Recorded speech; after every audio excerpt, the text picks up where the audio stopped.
again! It's over! He's done it again! Unbelievable! Oh, straight into the roof of the net. Nice one. Straight down the middle. So a good performance from both teams here. Hi, you're watching Firstpost with me, Rupha Ramani. Let's get started.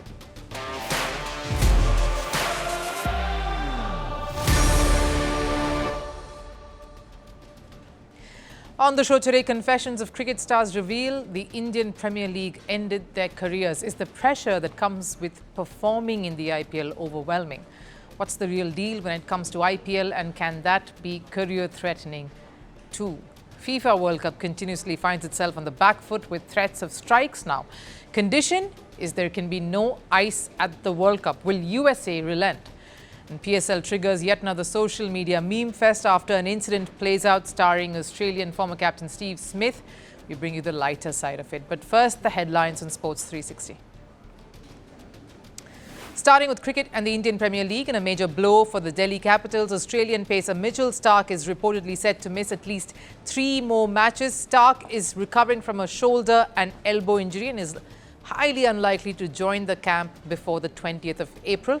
Delhi have already played 2 matches so far. Kolkata's wait to register their first win of the 2026 edition continues. The match between the home side and Punjab was washed out. Kolkata were batting at 25 when heavy rains interrupted play. KKR, with 1 point in 3 matches, are placed 8th in the points table. Former Australian cricketer David Warner has been charged with drunk driving. Warner was arrested in Sydney during a random breath test. The cricketer is currently competing at the Pakistan Super League. Due to the gap between matches, the cricketer had flown to Australia. Warner is set to return to Pakistan but will have to appear in court next month. Moving to football, Napoli keep their Serie A title hopes alive with a 1-0 win over AC Milan. The only goal of the match came from Matteo Politano in the 79th minute of the game. Napoli, with 65 points, are 7 behind table toppers Inter Milan. With 7 matches left in the season, the title could go down to the wire. In a heartwarming moment at the NBA, Golden State Warriors' Steph Curry played alongside his brother Seth for the first time in 12 seasons. The historic moment occurred in a 116 to 117 point loss to the Houston Rockets. They became the 40th sibling pair to play for the same team. And Olympic politician veteran Craig Reedy has died at the age of 84. The International Olympic Committee, or the IOC, confirmed his death without talking about the cause. During his career, he held significant positions, including that of President of the Badminton World Federation, World Anti-Doping Agency, and Chairman of the British Olympic Association. He was awarded the Olympic Order in 2023.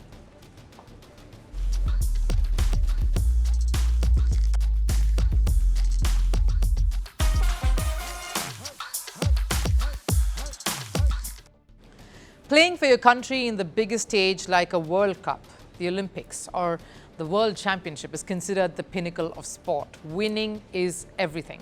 But when it comes to cricket, the IPL, the Indian Premier League, seems to be slowly occupying a very critical space.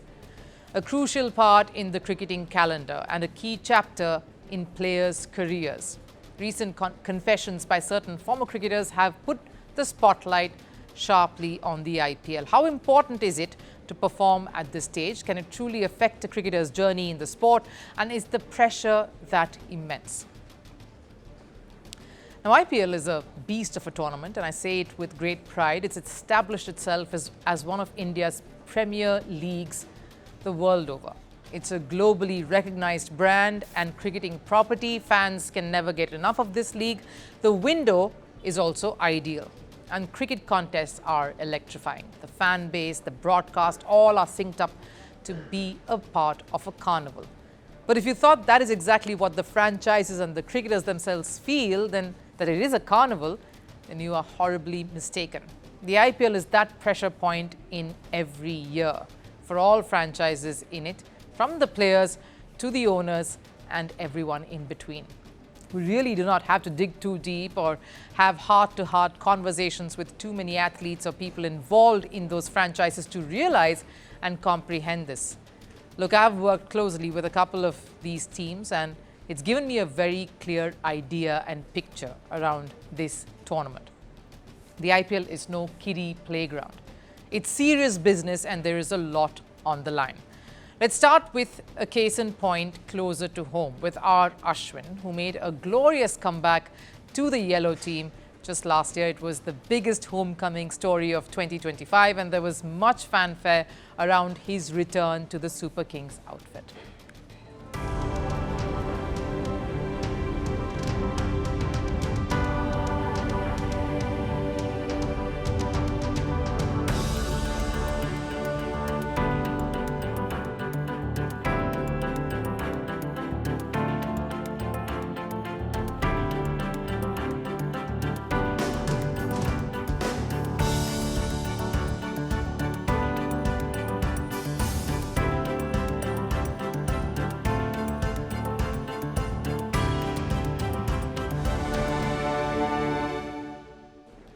The season unfolded and it ended up being the worst one for CSK, who finished last, and for Ashwin too. It was an edition where he barely got to feature in the 11. The spinner all-rounder reflected on that season recently. I recently spent a disappointing season with CSK. In my mind, I could have played more, but emotionally, I just did not have the bandwidth to play. It's mentally disturbing. I don't want to go there. One IPL season and with CSK pulled the plug on his career is what he says. That's what he truly believes, and it's not just him. Kevin Pietersen believed that his stint with the IPL affected his relations with his cricket board. I made sacrifices, and they were big sacrifices. I lost my career because of IPL. It's the only reason why everybody went against me in the ECB. The ECB used the Telegraph at the time to go after me, and then they shifted. The IPL is a lucrative tournament. It's that time of the year when cricketers can really reap the rewards of their hard work via these contracts. But it's also that time when pressure mounts on each one of them, because you need to be able to deliver for the price that you are being paid.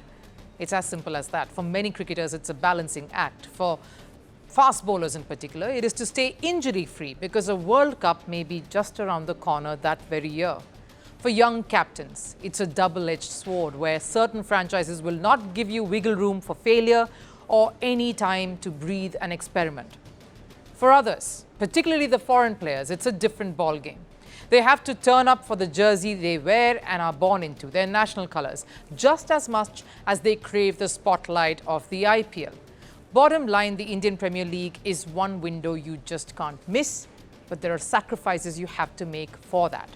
It's a huge chunk of match practice in the year that is invaluable to your growth, and ultimately it's big bucks. It's a way to catapult yourself to the big league and get more to notice you from right around the world, which would translate to more contracts, more cricket. IPL is that golden ticket wherein you always have to pay the price too. Very few, the stars and some legends, can work their way through an IPL without having to feel much of that heat or noise or pressure from outside.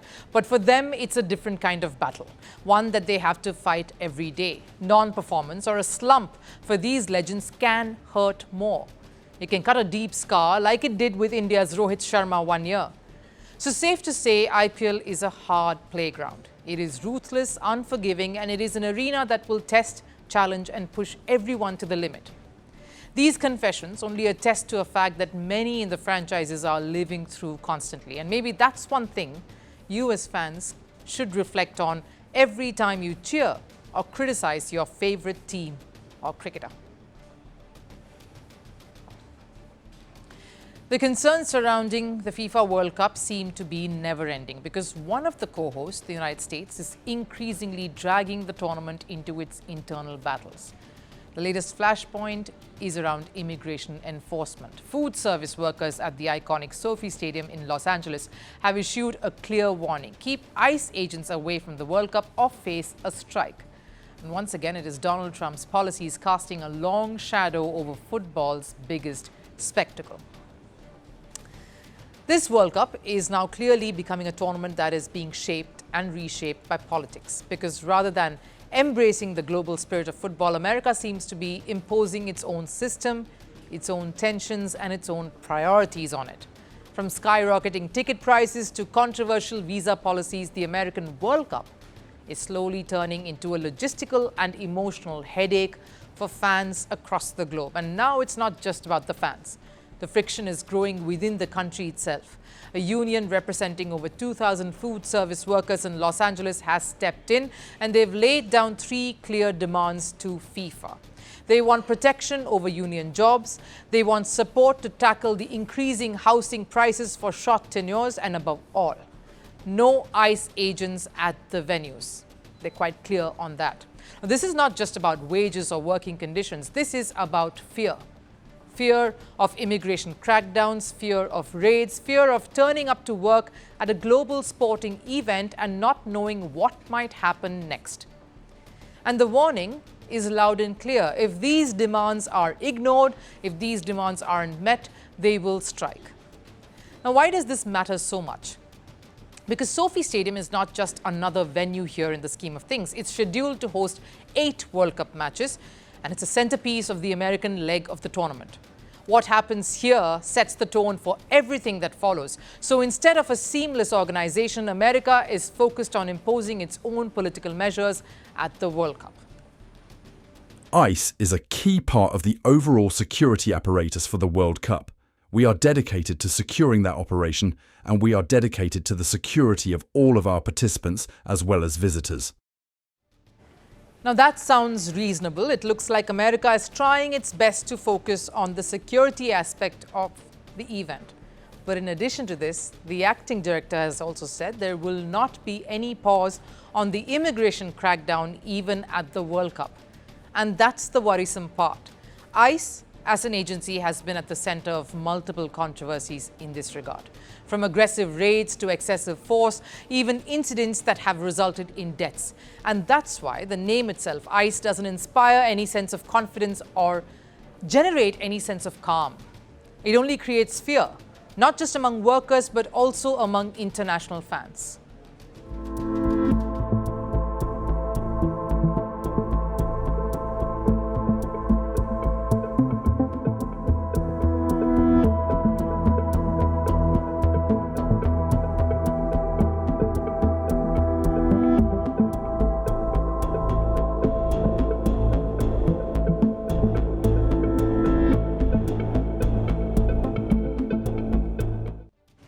Social media is already in panic mode. Fans are questioning if traveling for the World Cup is even worth it.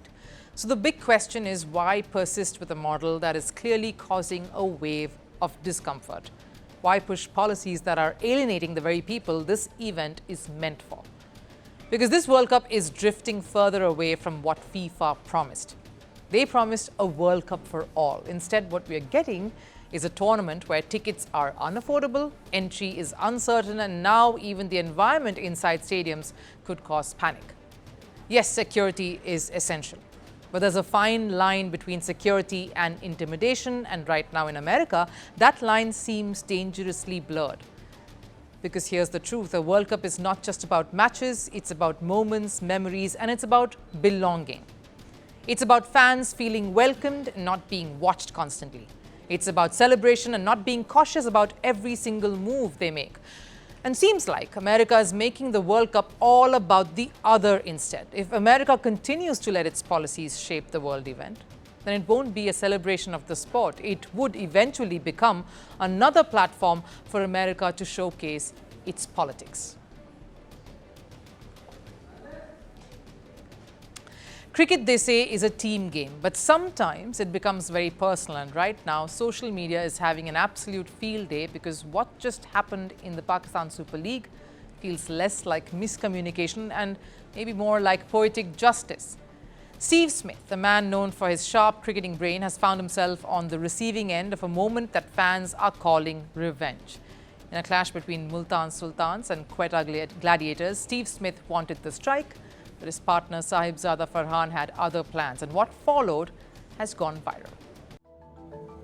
The Pakistan Super League, or the PSL, continues to throw up many moments on and off the field, be it controversies, chaos or memes.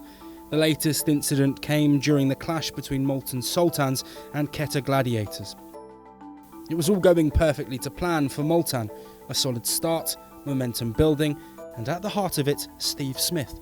Looking in control, scoring freely, playing like a man who knows exactly what he's doing. Now comes the moment. Last ball of the fourth over, Smith taps it to retain the strike. But then came the plot twist. At the other end, Sahibzada Farhan said, "No, not happening in the PSL." And you could see it. Smith was frustrated and dejected. Maybe even thinking, wait, that's my move. Because here's where it gets spicy. This isn't just a random incident, this is history repeating itself. Or should we say, reversing itself. Because just early this year at the Big Bash League, something similar happened. Smith, playing for Sydney Sixers in a clash against Sydney Thunders, did exactly this with Babar Azam. Same situation, last ball, single on offer. But back then, it was Smith who denied Babar the single. Babar gets out soon after, frustration written all over his face. And fans, oh, they remembered, they never forget.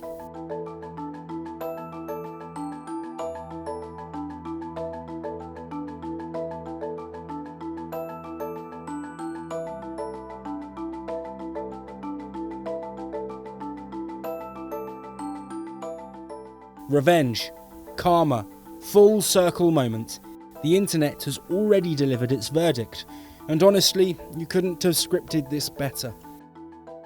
What makes it funnier though, unlike Babar in the BBL, Smith wasn't struggling. He was actually flying. Smith knew he could capitalise back then and even today.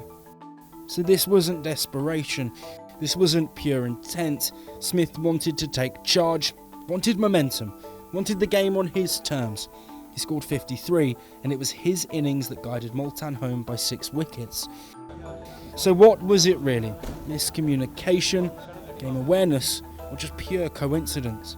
We may never know, but what we do know is this. Cricket fans have already turned this into a storyline. Smith versus Babar, Farhan in the middle, and karma playing the perfect third umpire. Time for Last Serve. We take you to Sussex, where tradition met pure competition at the World Marble Championship, a quirky event that dates back to 1930, continuing its legacy just outside a British pub. This year's final saw England take on Germany in a tense showdown, and it was the hosts who held on to their nerve, edging past Germany 26-23 in a bit of a thriller. From pin-drop silence during turns to roars from the crowd and a celebration like none other. Here's a glimpse into this unique sporting spectacle.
That wraps it up here on Firstpost. I'll of course see you again tomorrow. Till then, take care. Bye-bye.